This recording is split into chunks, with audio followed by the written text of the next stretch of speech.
हे पहा रामकृष्ण हरी मंडळी, चला तर आपलं थ्रेसर शेतातून बाहेर जात आहे।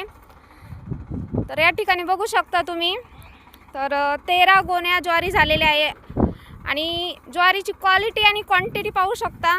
तर A1 आहे, पाहू शकता तुम्ही। या ठिकाणी कोणत्याच प्रकारची घाण यामध्ये आलेली नाही आहे। हे पहा,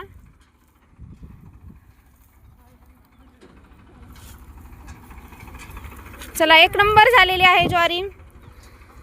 शेतकरी असेल तर लाईक, सपोर्ट, शेअर, सबस्क्राईब करा।